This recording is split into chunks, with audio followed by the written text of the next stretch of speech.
सिख इतिहास विच जेकर किसी धरती नूं 8 गुरु साहिबानां दी चरण छोह प्राप्त है तो वह धरती है पवित्र खडूर साहिब की धरती।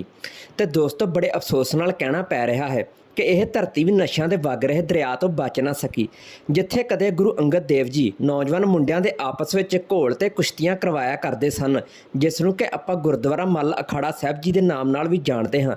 अज उस गुरुद्वारे के सामने जिहड़ा दरबार साहब गुरुद्वारे नूं रस्ता जाता है, एक नौजवान मुंडा नशे नाल इन्ना रज्जिया होया सी कि उसनूं पता नहीं सी लग रहा कि वह की कर रहा है।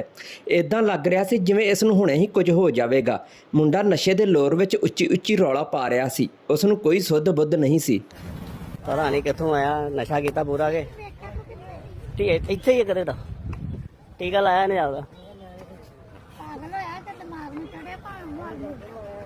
मरना ही हो रहा है।